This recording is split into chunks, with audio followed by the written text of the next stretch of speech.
Gue itu hidup yang menurut gue seru banget. Ketika gue umur 19 tahun, gue negosiasi depan muka dengan private equity investor nomor 1 di Indonesia. Gue negosiasi valuasi perusahaan gue sendiri, yang dia mau beli share-nya dari gue pakai entitasnya dia. Gue jadi nahkoda dari kapal, itu isi 130 orang di umur 20 tahun. Gue punya 130 karyawan di umur 20 tahun. Dan akhirnya ya 15 orang yang masih tersisa dari kapal itu ya jadi pendekar-pendekar gue waktu itu masih jadi pendekar gue sampai sekarang. Yang bahkan yang masih ngedit video ini masih orang yang sama. Gue bisa cerita gitu, gue ketemu partner yang salah yang cuma bisanya pencitraan tapi hasilnya nol besar. Sampai sekarang semua orang sekarang tahu. Akhirnya dulu itu ibaratnya investor gue. Investor kan kalau kita operator perusahaan, investor tuh semacam ya bisa dibilang bos lah, kalau dipanggil investor harus datang segala macam. Gue sekarang jadi partner di salah satu perusahaan yang kita bareng-bareng investasikan, yang akan mengubah revolusi dunia keuangan ini. Yang tadinya adalah investor, sekarang levelnya sejajar partner dalam waktu 4 tahun.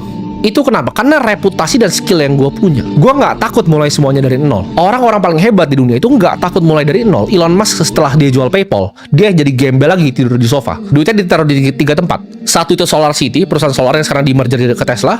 Kedua itu Tesla. Ketiga itu SpaceX. Dia tidur di sofa lagi. Gue setelah balikin uang investor itu, gue nggak ngambil gaji selama 1 tahun. Gue itu mulai lagi dari nol. 15 pendekar yang gue punya tadi, itu gue ajak ke apartemen gue. Kita mulai perusahaan namanya Akademi Kripto. Gue nggak nyerah. Dan orang kan banyak yang gengsi untuk mulai dari nol. Dulu karyawan gue 130, gue punya 4 lantai kantor. Gue mulai lagi semuanya dari nol. Itu semua nggak datang dengan gampang. Kalau lu kira gue tuh orang yang cuma suka foya-foya, itu semua nggak ada artinya.